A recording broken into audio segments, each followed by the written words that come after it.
Target makes disturbing demand of staff in a bid to boost flagging sales. Another reason to shop elsewhere.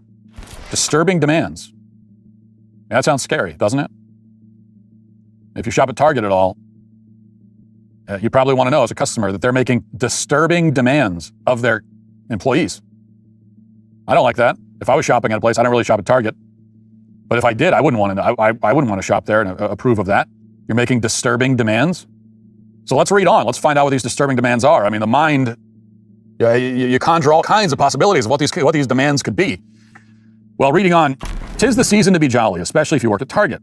The retailer wants employees to keep their spirits bright and their smiles tighter as the holiday rush hits full speed. Indeed, Target has imposed new rules on employees in an effort to spark some festive cheer up and down the superstore's aisles. Employees were told that if a shopper comes within 10 feet of them, they must smile. If they come closer within 4 feet, employees must ask whether they need help or how their day is going. Heading into the holiday, we're making adjustments and implementing new ways to increase connection during the most important time of year, Chief Stores Officer Adrienne Costanzo told Bloomberg.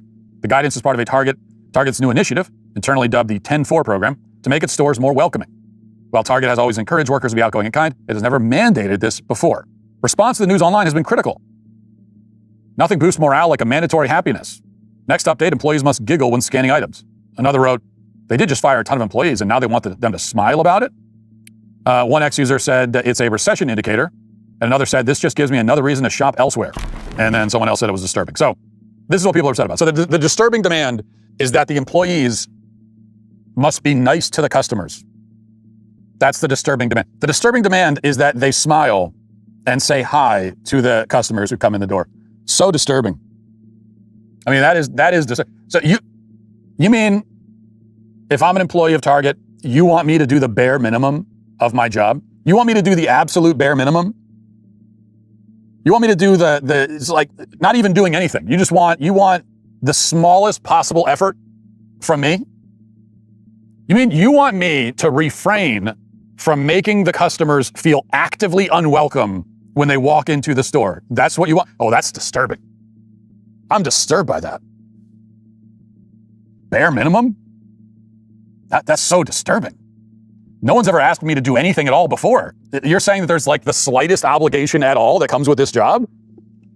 So disturbing. To state the obvious, this should already be the policy. It used to be, back when I worked customer service jobs 20 years ago or so ago, the policy everywhere was that you had to greet customers and ask them if they need any help. And if you didn't do that, or if you didn't smile, and as you can imagine, for me, I didn't take to this very well, but you were corrected because this was the job.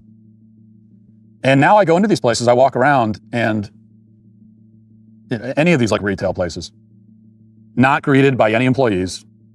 Nobody asks if you need help finding anything, right? Like you could go into the average Target, Walmart, any place, and you could walk around for like an hour, and there will be no communication or acknowledgement from any employee at all.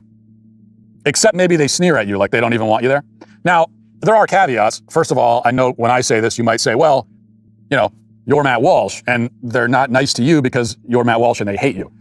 Fair enough. That might be the case sometimes, but I think this is the general experience of everyone, even the people who are not Matt Walsh, which is frankly most people. Most people on Earth actually are not Matt Walsh. So I think this is like a general experience. I think most people have experienced this. We've talked about before the decline of customer service. It's a very real thing. Everyone has noticed it. Customer service is awful almost everywhere except for Chick-fil-A. Anywhere outside of that, and even some of the Chick-fil-A's now, I got to say, it's even there, they're like teetering a bit. But everywhere else you go, the customer service is god awful. It's not just that there's no service, it's that they actually make you feel bad for being there. You feel guilty for even walking in the door.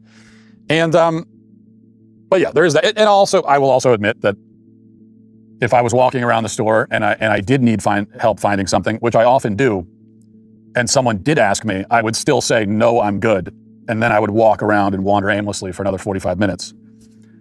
But still, I think that this should be standard, and it used to be. And now it's considered a burden. So there is certainly a major decline in the quality of work that's done in this country, and you can see it even in these low-level customer service jobs, especially in those jobs. You see it everywhere. We've had occasion to hire contractors many times over the past few years for different projects. And we found some good ones, but also a lot of just shockingly bad and shoddy work. So it's all over the place. So to bring it back to what we talked about yesterday, when Trump talks about the fact that we don't have all of the kind of talented, skilled people we need. H-1B visa thing will not be a big priority for your administration, because if you want to raise wages for American workers, you can't flood the country with tens of thousands or hundreds of thousands of foreign workers. You also do have to bring in talent. When we have plenty of talented people no, you here. don't. No, you don't. We don't have talented people here? No, you don't have certain talents, and people have to learn. What he's pointing to is not entirely wrong.